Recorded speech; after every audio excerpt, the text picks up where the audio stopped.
Shots fired lead to a manhunt on a remote New Mexico ranch. A bloody pickup truck reveals an axe attack. What's going on? And tribal payday. He tried to stab me. Means big trouble on the Reds. 27,000 square miles of the Wild West. Spread out across 3 states. This is the largest Indian reservation in North America. And these are the Navajo Cops.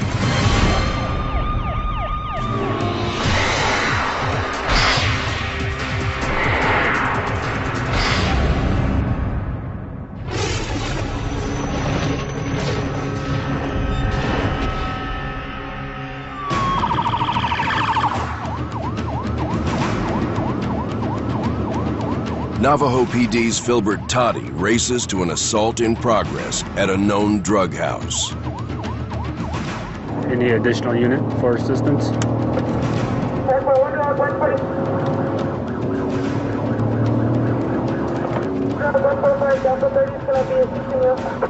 I'm 1097, Wind Rock. It's going to be a while before backup gets here, so I'm going to have to be careful. How you doing, police officer? Richard, you okay? Yeah. Come out this side, Richard. Come on out. What's going on? That guy up there tried to stab me. Who? That guy, Thomas. Thomas? Yeah. What was the whole reason why? Because of Stewart. Okay, are you just here by yourself? You don't want to come in? Okay. Have a seat. Come on. The alleged victim appears to be under the influence. Security, okay? I want to secure you in handcuffs. You understand me? I didn't hurt nobody. All right, have a seat over here. My mom called you guys. Yeah, that's why we're here, because you said you almost got stabbed. I called her and I said I was gonna die. And Toddy suspects there may be someone else hiding in the house. he tried to stab me. And this is Thomas who? Tom, he lives right up there. Backup arrives to help secure the house. Come on. No, it's not.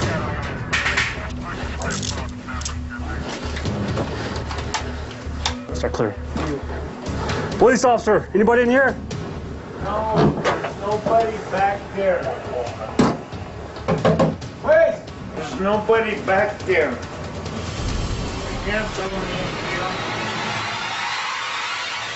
Police officer, get up. Come on, buddy. They find a man hiding in the back, along with weapons.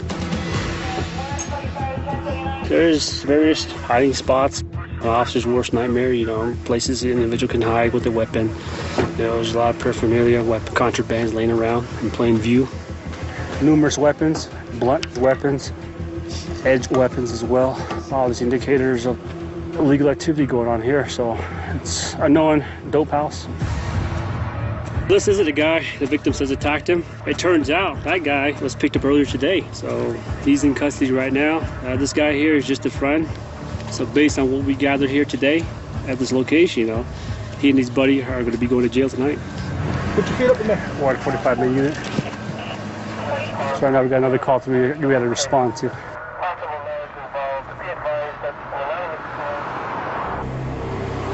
14 miles away,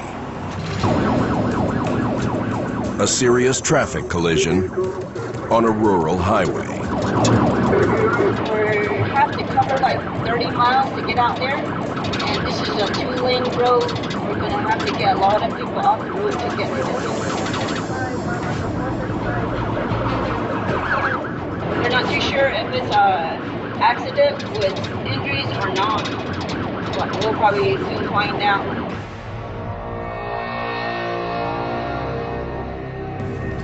Upon arrival, Officer Morgan tallies the destruction. 1 pickup truck totaled. A family of 3, shaken but alive. and one cow dead. Open range ranching dominates large areas of the Navajo reservation. With no fences to keep them in check, livestock often wander right onto reservation highways.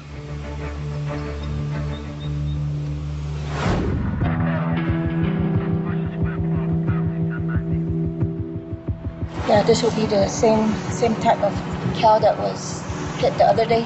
The owner will be the same. My daughter said her arm hurts, and then my son, his back just hurt. Okay, so you'll be needing an ambulance, right? And we just... I can have them come out and have them get checked if you want. Okay. 143 went off. Wonder Rock 143. The driver advised they need 55 to get the passenger checked. As she talks, the driver reveals a surprise for Officer Morgan. All right. We hit 2 of them, though.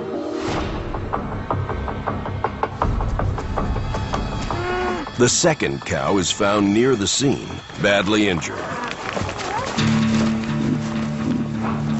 Its hind legs is broken. It won't be able to get it refixed.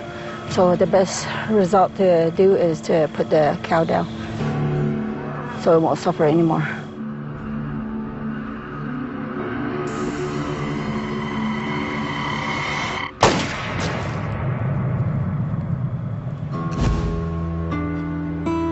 Some of us are cattle owners. We do, raise animals.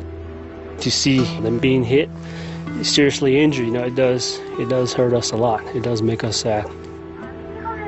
We do conduct numerous investigations involving livestock and vehicle crashes. The result is, serious bodily injuries. Death may occur.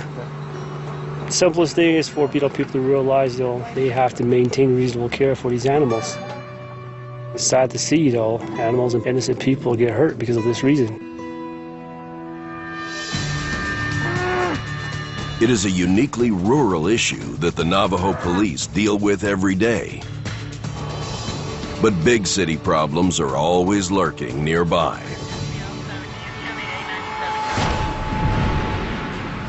150 miles west of Window Rock in Tuba City, Arizona.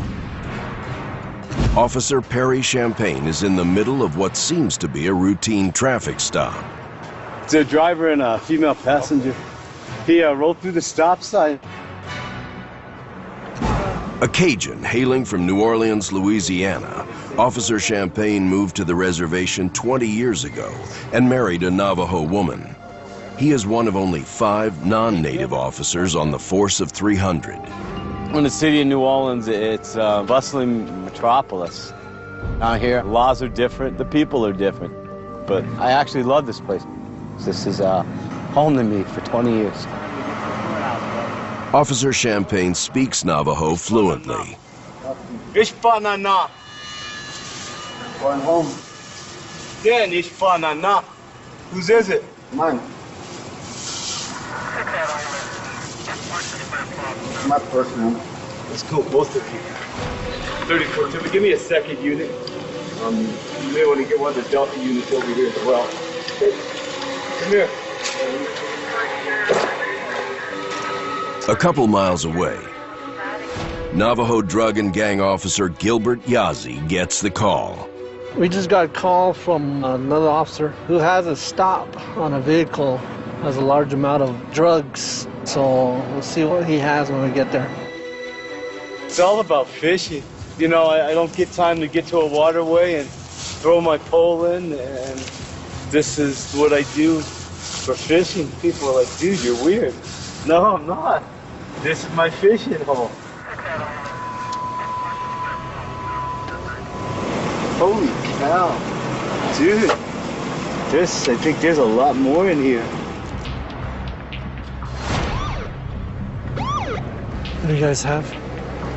He rolled through a stop sign, and I'm smelling, I'm sniffing, something's not right.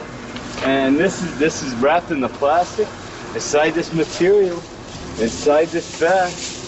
Look what he's got, man. I'm sure there's more to it. It looks like he's got more in the vehicle. Usually, if you want a good case, it takes a little bit of time to actually interview and get all the facts that you need on scene while it's still all fresh versus taking a guy to jail and try to interview him there. And a lot could be held back there at the jail since he feels that he's already incarcerated. So in this case, more than likely, he's a dealer. It soon becomes clear that this isn't the suspect's first run-in with the law. What's his name? Donald? Yeah. He was my neighbor for several years. Oh my gosh, here's some more county papers. Holy cow. It's a search warrant.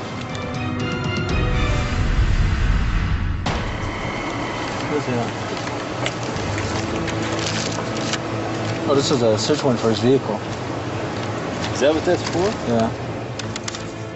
You have like 2-3 things going on right now. The initial traffic stop, the search of the vehicle, and also photographing the vehicle, and also interviewing the individual. The fate of these suspects may rest on the amount of marijuana in their possession. I'm saying maybe 7-8 ounces. Oh, wow. That's a lot for one person to consume unless they're Cheech and Chong. With the individual having this amount of drugs on him, he's selling it. No questions. Why are they saying like this, all right? Well, I don't know what to tell you, but you got yourself in this situation. Well, I apologize, but you know what? You just don't have a choice, right? Yeah. Get your hands off of me. Ow! Hey, calm down, calm down, calm down, calm down. She got out of hand and she kicked me trying to get her up the steps. She just back kicked and it caught me in the wrong spot. It's okay, I'll live. Get that camera out of my face. I like doing what I'm doing. It gets it off the streets, and it keeps my kids and the other kids in this community safe. That's all that matters. This is what it's about. It's not about the stripes, it's not about the money. It's about the individuals, and it's about the families that this destroys. You know, it's charged with 410.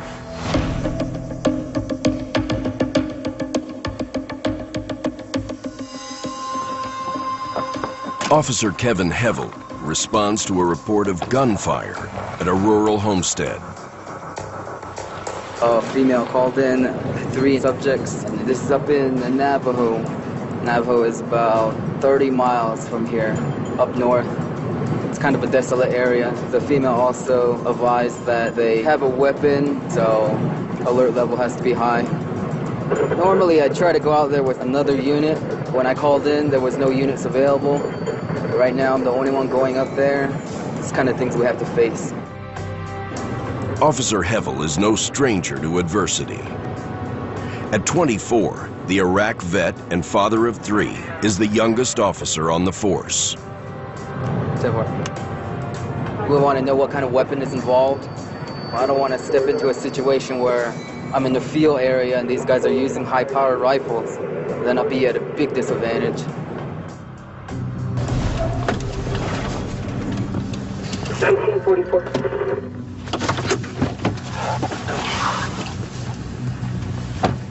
Hello, my name's Officer Kevin Hevel.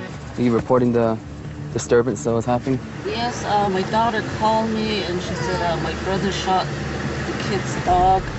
Okay. And they shot my son's dog. Okay. They have a rifle. They have a rifle? Do you know what kind of rifle? I'm not sure. Is it like a .22 rifle? Probably. Okay. All right.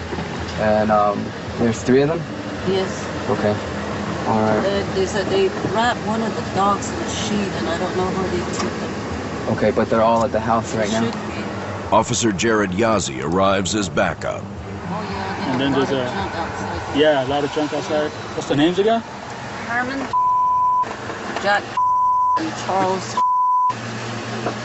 Charles is on probation from prison, and I don't know what he's doing with somebody that has a rifle. And my daughter, I don't know if they threatened her because I guess they came down to where we live too. How far you guys live away from where they live? About a mile or less. Even if we go to your house, they're still going to see us? No, that's right. Well, let's go to your house then if it's just a mile away from where they live. The 14's there. Okay. Let me go brief them in real quick. Okay, hold on. More backup from Window Rock. Alright, it's going to be about 3.5 miles up. It's going to be a stone house. We're going to go meet up with the CP's house first. Okay. 116 Window Rock. We have 2 officers trailing me now, so it's a good thing. We'll come up with a game plan. One of the officers knows the location a little better, so we'll probably go off of his knowledge. We know now that they have a rifle. Could be a .22 rifle, that they're shooting the family dogs. 16 Window Rock out at the CP's right there. 16, 10. We heard a gunshot, but we didn't know what was going on, like exactly. Both dogs, they shot the white one first, and I guess, over at his house over there? No, in front of the cabin. Oh, in front of the cabin? Yeah, and then they took the pit bull and they put it inside the trunk, and they hauled both of them away somewhere. And then we were walking around, we were wondering why the dog was gone, so we walked over there and we walked around. Here we seen like blood on the ground and like some guts on, like right there. Okay. And here, my uncle, I was all, where's our dog at? And then he was like, they killed the sheep. And I was like, they didn't kill nothing. And then here I took his dogs away from him and I have them inside. And he was like, you better not have my dogs. I'm gonna come back over here. And then I was afraid that he might come back over here with his rifle, so I called my parents. Okay, all right. Well, Navajo is thought to have wealth by how much livestock he or she has. Some of these dogs are messing around with some of the livestock, and in retaliation, they shot back at the dog. The family feels threatened by the men shooting at the dog and shooting in the direction of the house. Situations like this, they could get really messy. I don't know if these guys know if we're coming, but if they do know we're coming, they have some advantage over us. We're going into these guys' territory. They know where to hide, where to go, where to run. We just gotta adapt, overcome, and improvise in situations like this. A lot of that experience that I've had being deployed into Iraq plays a role here in law enforcement when I come across situations like this. I'm on their turf. They know the area much better than I do. That's why my awareness level needs to be a lot higher. I think some of the officers saw something I didn't see. Looks like they're over there with their weapons. The other officers already have one man in custody. I report you guys shot some dogs. Huh? Huh? You got a report you guys shot some dogs. They killing it. The livestock, that's why. They killed the livestock? Yeah. Watch my unit. I saw another guy over here.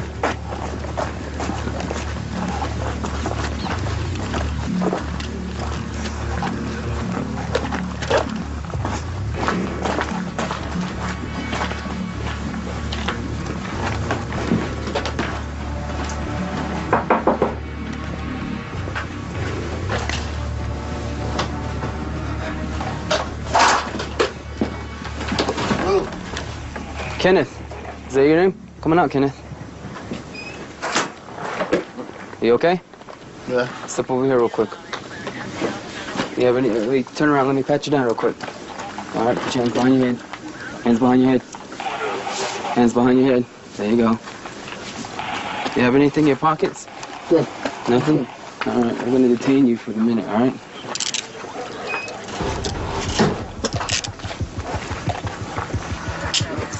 You know where Charles is at? Over at the other house? I don't think this is a puppet. Because I'm not doing the killing and everything. You're not doing the killing? All right, have a seat in here. You're detained.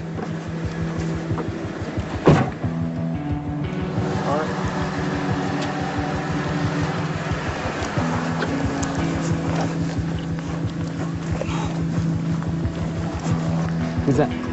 Herman. Herman. The other two, they live over the hill. Okay. We're heading over to where Jack and Charles could possibly be at. We have not located the rifle at all yet. I have to definitely assume that they are still armed and dangerous, and we have to treat the situation as such.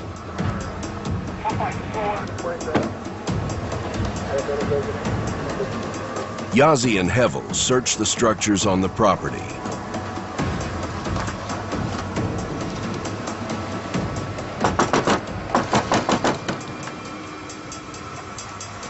Looks like there's nobody inside. No sign of the other dog shooters. You can see it. Is there a shed right here? Maybe there's another location. Maybe there's another location.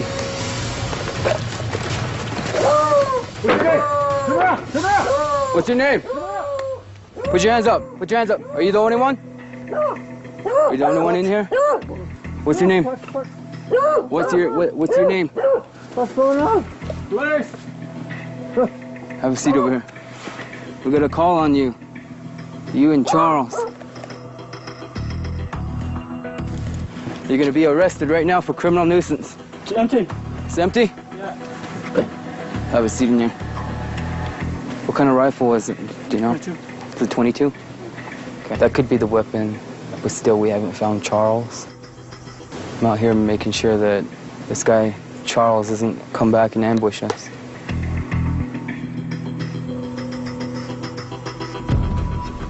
The sister said that Charles might be on probation.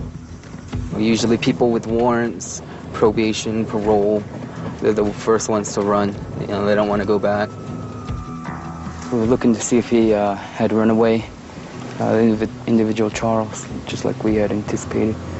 It doesn't seem like he's here. I don't know where he could have ran. It's pretty much just sagebrush. We'd be able to see him if he was walking out in the distance. Charles is not here. Let's make our way back. Officer Hevel calls off the search for Charles, the third and final suspect.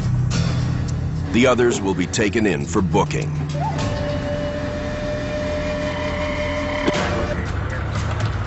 One 42. It has been a wild start to what will be a busy week for the Navajo police. It's tribal payday. It's the first of the month. They usually get paid, and we'll be getting a lot of calls this evening. The Navajo Nation employees getting paid. Then on the welfare and retirement, they get their money, they get paid. Flush with cash, many individuals manage to find trouble. You're going in for possession of liquor. What are these days now? What happened? I'm going to be sleeping off, okay?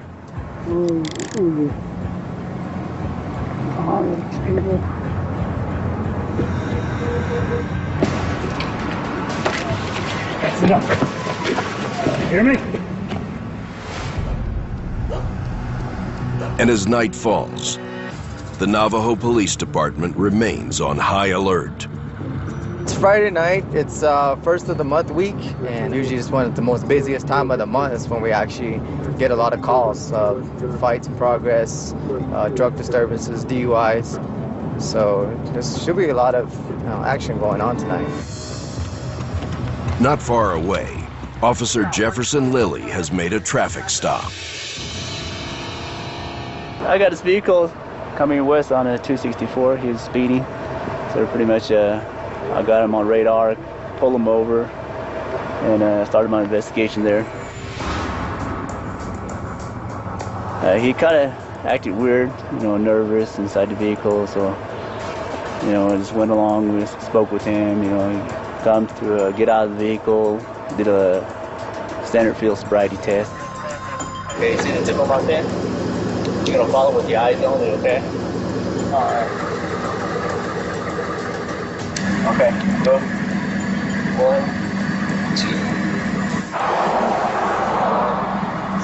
You slow me anything in that?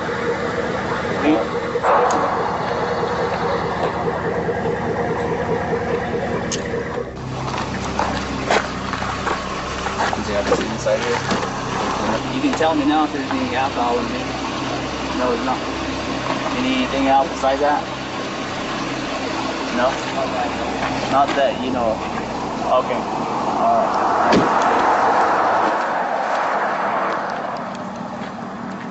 Search is pretty much standard procedure for all police department. Well, if someone's driving under influence. Oh, there it is. 391. Marijuana. Bag. Small bag. And sometimes you turn up something else altogether. After locating narcotics and a gun inside the vehicle, Officer Lilly radios for backup.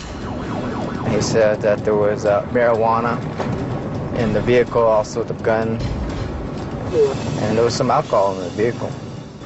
Navajo Nation, you're required by law to notify the police officer if you're getting stopped that you do have a weapon. And if you do have a weapon, it either has to be unloaded, stored in a safe place.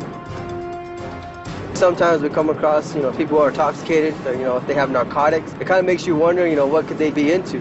They could either be, selling drugs or, even bootlegging. Holgate arrives and inspects the firearm to confirm that it's unloaded. But as soon as he picks it up, something is off. It's actually an airsoft pistol.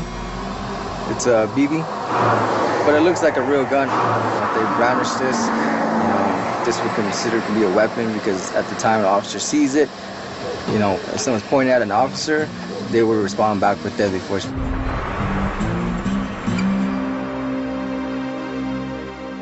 You check on that Gatorade thing? The Gatorade bottle? Yeah, it doesn't look right. Actually?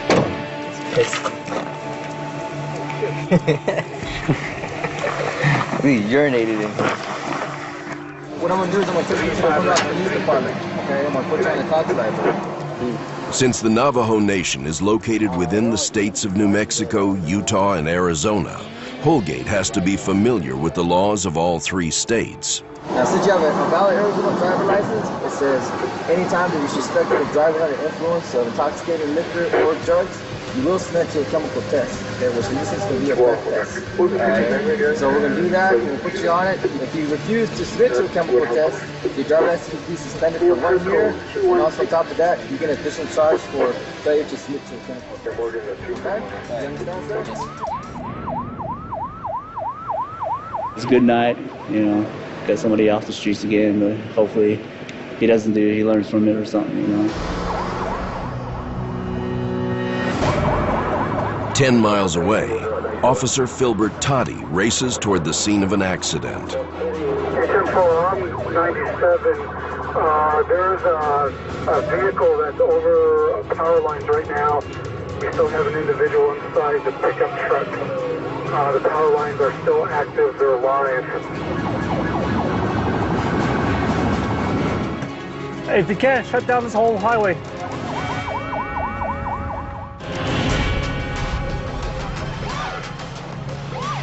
So probably the driver of this vehicle up here is almost went head on with this vehicle here. So, side swipe, lost control, spun out, busted into that, found a utility pole over there. Fearing electrocution, rescue personnel can't help the driver out of the vehicle until the power is cut. Is he still inside? See alert? Got 2 damaged utility poles and also dangling wires. The occupants of the other vehicle, a family of 4, are lucky to be alive. Hey, how you folks doing? I'm Officer Ty with you with our PD. You get your driver's license in the vehicle. Everybody okay here? You sure? Yeah, that's why I keep that. Just to be sure? We'll have an ambulance check you all out, just to be sure, okay? Because, some of these, extent of these crashes, you just never know, because, adrenaline kicks in, and you'll start feeling the effects later on, okay? So, go ahead and have them come over. Just going real fast, and the only thing I could do was just get out of the way, get back into this lane over here, but apparently it was too late.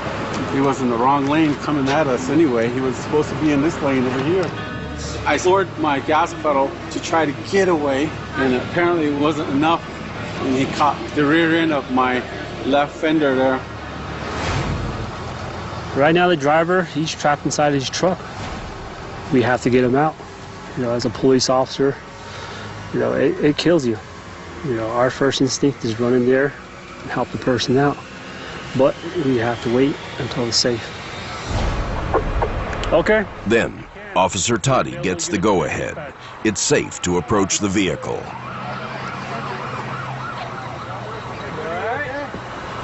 Watch your eggs there, partner. What's your name? Okay, Dennis. Watch your eggs, man. 62 years old? 62. Okay. Don't worry about your food. Come on out. We're gonna get you checked up. Let's go. Come on. You heard him anywhere? No, sir. No, that's over the cable. Once the driver is extracted from the vehicle, Toddy discovers the real cause of the crash. The suspect vehicle, the one that caused this whole collision deal. Back seat, and plus another empty bottle or partial empty. It was obviously out there. Initial contact, you get the appearance, slurred speech, incoherent. The outcome of this one is one guy's gonna be going to jail, which is gonna be very, very good. And obviously his vehicle's disabled, so he's not gonna be able to transport, drink, and drive again. So, terrific thing about it, no one got hurt. So, family's going home safely. Family of 4, no injuries. So, that's a blessing.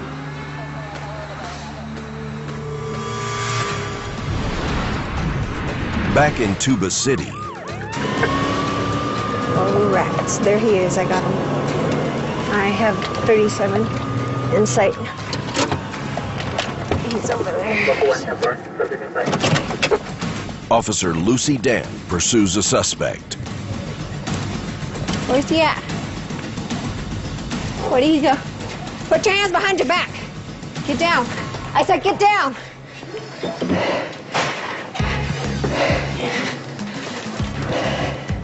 Out this way.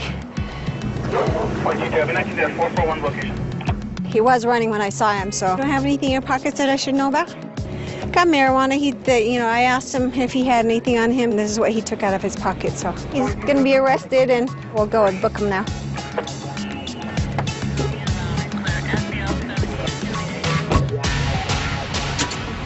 .441, Chippewa 105.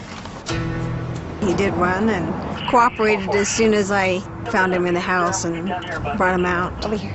Most people are respectful to the female officers. If you treat them right, you talk to them right, they're very cooperative. As far as the public goes, as a whole, I think we are treated very well. I enjoy my job. I don't think I'd be here if I didn't enjoy it. This is my office here. I get to go out anywhere I want to in town. I'm not stuck in one place. While on patrol, Lucy gets a call for an emergency response south of town. 441, Chippewa 19, code 3. We have a report of a guy that was hit over the head with an axe. Officer Lucy Dan arrives at the scene of the axe attack. A pickup with its windows smashed in. The truck bed is soaked in blood. Lucy learns that one suspect is already in custody and that a female has been seriously injured. All we know right now is that the individual was hit with an axe. Is she over there? We're gonna go where the suspect and the lady were found. The victim is loaded into an ambulance, unconscious and unable to give an account of the attack. What happened? What's the scoop? But an Arizona highway patrolman tells Lucy that there are several witnesses at a nearby trading post. And I told them to stick around there because it sounded like they witnessed quite a bit of what happened. I'm gonna go to the witnesses over here that are at the junction. Okay. Get statements from them. 431 has one in custody. Hi. There's a man back there. You see where the little booths are? Yeah. He got into How many do you want to place? Okay, we'll check on. I have a report of a male individual that's laying in the ditch over here. All kinds of stuff going on. Got some people in custody. And we keep getting reports of another. There he is right there. Somebody laying over here saying he was involved in an accident. So we'll check on him. You hurt anywhere? Wake up. Sit up, Navajo police, wake up. Are you okay? No, I'm all right. You got blood on your hand. Can you sit up? Make sure you're okay. Yes. What's your name? Wayne. Just for my safety, I'm gonna handcuff you. Okay, come on. Hey. Come on. The scene is spread out. We've got things going on at the parking lot, and then the vehicle is across the road. As far as we know, we have 2 victims over here now, so, and he doesn't want, he's not really saying what happened. Axe victim, he's over there. As the cops work the confusing 3-part crime scene, a bizarre story emerges. Apparently, the female victim was a passenger in the truck as it left the trading post. It came across the intersection and barely missed like an RV type thing going this way. Yeah. And he ended up over kind of in the ditch, or whoever was driving, and it did a 180 right here. And as it was turning, that's when the lady came out of the truck. And it went right over the top of her. And the whole time, she wasn't moving at all. I thought she was dead. The lady fell out right there, where all the blood is. And the rear tire drove over her. The vehicle eventually stops, and one of her passengers throws her into the back of the truck, and then they take off.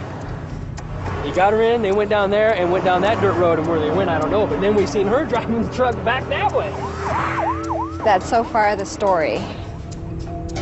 This is one of the crazy ones where you don't know what's going on. The guy that I have, he was actually a passenger when this vehicle spun out and ran over the lady. So he's involved too, so he's just not saying.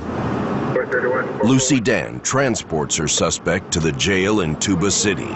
I'm going to take you to the jack. The gates. Hey. Alrighty, we're gonna book this guy and spend 8 hours here, sober up, and he can head home tomorrow. But not before he puts a death curse on a member of our camera crew that's supposed to kill him in 333 days. 333 days. 333. We're not sure what started the fight or who bashed in the windows with the axe. Fortunately, the woman is okay.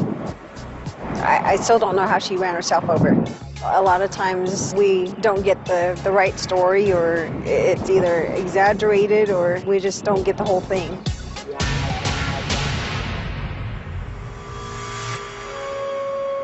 "6 p.m. Officer Tiffany Tallman gets an urgent call. A man is allegedly trying to run down his neighbors with a tractor. And this is a male subject harassing them in the area?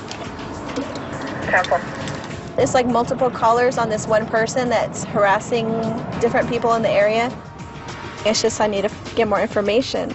It's a dispatcher's job to get all that information for us, what I need to prepare for, and if I need any more assistance, like backup.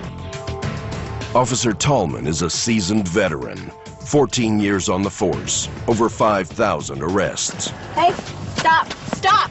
Get on the ground. Get on your stomach. Get on your stomach. The caller said that she'll be waiting in the roadway in the area and give us more information. Hi, how you guys doing? According to the victim, the suspect pinned her up against a metal drainage pipe with his tractor. And he got all crazy and said, "That's mine, you and all this." And he started going towards me with the tractor. And I was just looking at him, and he goes, "I'm gonna kill you, move." 3297. He kept coming closer. Are you okay? Do you need to go to the hospital? No, I'm all right. Looks like the neighbor came over here and threatened the lady with a tractor. He's saying that she took some property from him. I will be back over, okay? And she says it was given to her. Either way, you don't use a tractor as a lethal weapon. As Officer Tallman goes to question the suspect, she is joined by Officer Perry Champagne. So what we're gonna do is we're trying to find out where he lives at, and we'll go ahead and meet with the suspected or reported party. Right now we're looking for his residence. There he is. Mr. Watson. 2 by 432, check. 3-2. Park it! Park it!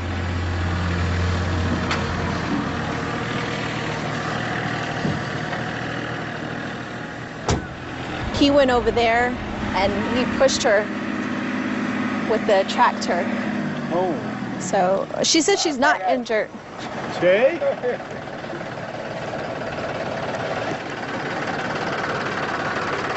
Hello. Mr. Watson, how you doing? Yeah, all right. Hello, friend. Apparently, one of the family members over here had given an item to the lady next door, and Jimmy was saying that it was the wrong item that was given. So who does it belong to? B.I. This mine. That's yours? Yeah, mine. So did they take the wrong one? Yeah, no, this one, that's mine. I'll take it over here. Because she says she was given one by the grandmother. So it was miscommunication? Yeah. Okay. He has a lot of problems with people taking stuff and stealing things from his lot, and he was just really upset, and that's why he went over there by himself. This kind of thing happens a lot. There's no private property on the reservation here. The land belongs to the tribe, and each family leases some land from the tribal government. A lot of the families live in close proximity with each other, and that does cause disputes amongst them, and sometimes those disputes can last for generations. Mr. Watson, Mr. Watson, she said she's upset, you know, and she said that you pushed her with the tractor and you made a threat that you would hurt her. Okay, you can't do that. Okay. All right? Okay. I understand people aren't supposed to steal stuff, but you can't threaten people, and you can't, you know, pin people against anything with your tractor or use that to intimidate people. Okay, you scared them. All right, you can't do that, Mr. Watson. Okay. All right? Thank you. So I am going to arrest you, but I'm going to let you go back to court. So I'm going to cite and release you. All right? Because I don't think, you know, you'd be okay in jail. I don't want you to be in jail. But you still have to come back for court. Okay. Okay? If you fail to go to the court, you're going to get a warrant for your arrest. And today's date, yes. Okay, so just sign it, saying that you acknowledge that you got that, and we will be leaving. Just stay away from them, okay? And if you have a problem with somebody taking something from you, you call us. All right, don't take matters into your own hands. So we're not going to take him in today. Tuba City Jail is overcrowded, and we have to prioritize our arrests. If he was somebody who was more violent and a threat to the community, I'd be taking him in. Like I said, if you have a problem with somebody, call us, okay? Yeah, come over. We will come over. He still got arrested, but he was cited and released, and he's just going to have to go into court another date and time. He can explain that to the judge why he did that. You know, a machine like that could do a lot of damage. It can hurt someone. And the other thing to consider is, you know, he's not a bad person. It's just living out here is hard for some people. I'd hate to see somebody's emotions get the best of them and make a tough choice that they can't go back on. In this case, hopefully they could put it behind them and move on with their lives.